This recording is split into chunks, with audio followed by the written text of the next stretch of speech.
यदा यदा हि धर्मस्य ग्लानिर्भवति भारतम् अभ्युत्थानम् अधर्मस्य तदात्मानं सृजाम्यहम् परित्राणाय साधूनां विनाशाय च दुष्कृतां धर्म संस्थापनार्थाय संभवामि युगे युगे।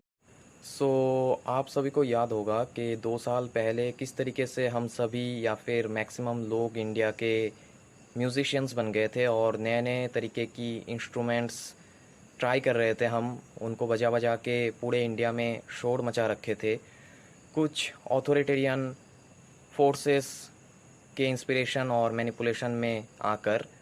और अभी वर्तमान में वही चीज़ हो रहा है फिर से एक नए फॉर्म में। अब ये जो हो रहा था और होके कंप्लीट हो चुका है अभी हाल फिलहाल में, इससे देशभक्ति का कोई ताल्लुक़ नहीं है। ये कोई भी एवेकेंड इंसान या फिर अक्लमंद इंसान भी समझ जाएगा। इधर देश का हालत तो तुम लोगों ने बुरा कर रखा है, हद से बदतर कर रखा है देश का हालत। और बस ऐसे कुछ अजीब टाइप के बिना मतलब के रिचुअल्स करके देशभक्ति जता रहे हो अपना। तो जो बेवकूफ़ लोग हैं कितने हैं और कितने लोग अंधभक्त या फिर ब्लाइंडली इन ऑथोरिटेरियन फोर्सेस को अभी भी फॉलो करते हैं, उन लोगों के अमाउंट को चेक करने के लिए। और जो लोग भीड़ को फॉलो करते हैं, क्राउड को फॉलो करते हैं, शिप्स है, उनके अमाउंट को चेक करने के लिए ही वो बजाने वाला कार्यक्रम 2 साल पहले इनिशिएट किया गया था या फिर उसके लिए इंस्पायर करके देखा गया था कि कितने लोग उसको फॉलो करते। और अभी हाल फिलहाल में ही उसी के जैसा सेम चीज़ एक नए फॉर्म में चल रहा है। अब ये दोनों के दोनों जो इनके स्ट्रेटजीज़ है, ये इनके टेस्ट्स है, ये देखने के लिए कि कितने सारे अमाउंट ऑफ पीपल्स इनके ऑर्डर्स और आगे आने वाले इविल लॉस को फॉलो करेंगे ब्लाइंडली और भीड़ को भी ब्लाइंडली फॉलो करेंगे। तो अभी जो गौर करने वाली बात है वो ये है कि 2 साल पहले के उस बजाने वाले कार्यक्रम के ठीक 2 दिन बाद ही एलसी डाउन लगवा दिया गया था पूरे इंडिया में और देश का हालत बिल्कुल ख़राब कर रखा था इन लोगों ने। और अभी हाल फिलहाल में जो सेम बजाने वाला कार्यक्रम के जैसा टेस्ट फिर से इनिशिएट किए थे इन लोगों ने, इस चीज़ को देखने के लिए कि पहले के जैसे अभी भी कितने अंधभक्त या फिर blind followers of this authoritarian forces है और कितने लोग भीड़ को बस ऐसे ही फॉलो करते हैं बिना क्वेश्चन किए कि मैं ये क्यों कर रहा हूँ और इसका देशभक्ति से क्या ताल्लुक़ है, इससे कैसे देश का भला हो सकता है, जबकि देश का हालत तो एकदम बिखरा और बिगड़ा हुआ है। तो गलती से ये भी नहीं सोच लेना कि ये लोग बेवकूफ़ है या फिर ये सब बेवकूफ़ रिचुअल्स करवा के अपने आप को अच्छा जता रहे हैं। नहीं नहीं नहीं, बेवकूफ़ एक्चुअली हम हैं। और कोई भी बेवकूफ़ी भी अगर करवाया जा रहा है नेशनल लेवल पे इनके द्वारा, तो समझ लेना कि वो बेवकूफ़ी नहीं, इनका बहुत बड़ा षड्यंत्र या फिर प्लान है।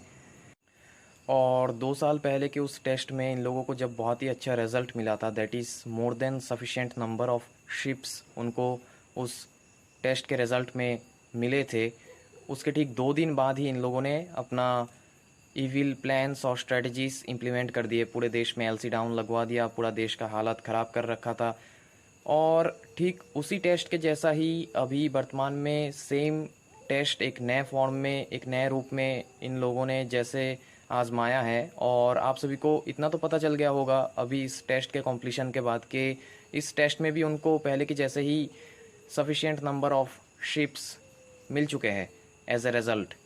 तो अब खतरे की घंटी बज चुकी है, ये लोग आगे कभी भी कुछ भी प्लान या फिर स्ट्रैटेजी इनिशिएट कर सकते हैं।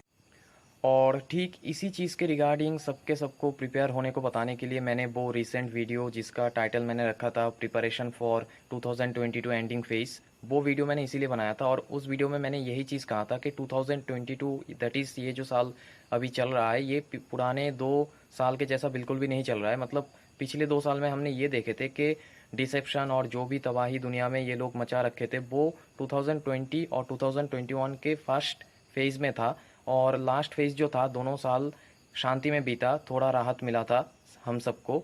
लेकिन ये जो 2022 रिसेंट ईयर है, इसमें हम उल्टा देख रहे हैं। दैट इज़ स्टार्टिंग फेज़ में कुछ भी नहीं हो रहा है और एक अद्भुत शांति छाया हुआ है। अब हम एंडिंग फेज़ की तरफ बढ़ रहे हैं 2022 के। तो मुझे नहीं लगता है कि ये पूरा का पूरा साल ऊपर बैठे जो लोगों ने ये गेम स्टार्ट किया था वो लोग हमें शांति में बिताने देंगे। और 2022 के फर्स्ट फेज़ से लेकर अभी तक का जो समय बीता वो एक तरीके से पूरे देश में हम कह सकते हैं कि बहुत ही शांतिपूर्ण माहौल बना रहा और लाइफ बहुत ही इजी गोइंग गया पिछले 2 साल के मुकाबले। लेकिन अब 2022 का एंडिंग फेज़ स्टार्ट होने वाला है और हम नहीं कह सकते हैं कि कौन से स्ट्रैटेजीज़ और डिसेप्शंस ये लोग आगे इम्प्लीमेंट करने वाले हैं। तो अब जाके रियल डिफ़िकल्ट टाइम फिर से शुरू होने वाला है या फिर हो सकता है आगे, मोस्ट प्रोबेबली। और मुझे ये लगता है कि अभी तक का जो शांतिपूर्ण माहौल बना रहा ये वही तूफ़ान से पहले की जो शांति होती है, ये वही शांति है। अभी बस पिछले कल की ही मैंने न्यूज़ देखा कैसे फिर से दिल्ली में बहुत ही ज़्यादा प्लैंडेमिक जो पहले था वो फिर से कहर बना रखा है, हर जगह स्प्रेड हो गया है, बहुत सारे पॉजिटिव मिले हैं केसेस और कुछ फेमस पॉलिटिशियंस को हाईलाइट करके दिखा के कि उनको भी ये प्लैंडेमिक ने फिर से पॉजिटिव कर लिया है। तो ये लोग पता नहीं आगे फिर से वही वायरस गेम स्टार्ट करने वाले हैं या फिर कौन से नए स्ट्रैटेजीज इम्प्लीमेंट करने वाले हैं। या फिर ये भी हो सकता है कि अब इस बार ये लोग एक रियल वायरस छोड़े जो कि रियल में लोगों को अफेक्ट करेंगे, जिससे सिर्फ हमारा नेचुरल इम्यूनिटी ही हमें बचा सकता है। तो आज का ये जो वीडियो है ये एक्चुअली एक रिमाइंडर है फिर से उस प्रिपरेशन वीडियो के बाद, ये याद दिला देने के लिए सभी को कि हम अब 2022 के एंडिंग फेज़ की तरफ बढ़ रहे हैं और हालात देख के ऐसा ही लग रहा है कि आगे ये लोग कुछ बहुत ही बड़ा प्लान करके इम्प्लीमेंट करने वाले हैं। तो उसके लिए हमें जो करना है वो है physical, mental along with spiritual growth. हमें रेडी रहना है फिज़िकली, मेंटली, अपने आप को बहुत ही ज़्यादा एक्सेप्शनली स्ट्रॉन्ग बना के रखना है ताकि आगे जब भी डिसेप्शंस हो उसमें हम किसी भी तरीके से खुद को नुकसान ना कर बैठे और हम खुद को बचा भी सके और बाकियों को भी बचा सके, लोगों को जगा सके, अवेकन कर सके। और इस वीडियो के एंड में मैं सभी को यही मैसेज देना चाहता हूँ कि prevention is always better than cure. मतलब अगर हम फुल एक्सटेंट तक अभी प्रिपेयर भी हो जाए आगे के समय के लिए, लेकिन आगे अगर हम जाके देखें कि कोई डिसेप्शन या फिर कुछ भी नहीं हुआ तो भी हमारा उससे कुछ नुकसान नहीं होगा, बल्कि आगे अगर कोई डिसेप्शन या फिर ट्रेजरस डिसेप्शन हो गया और हम उसके लिए अनप्रिपेयर्ड रहे कम्प्लीटली तो फिर जाके हम उस समय में पछताएंगे।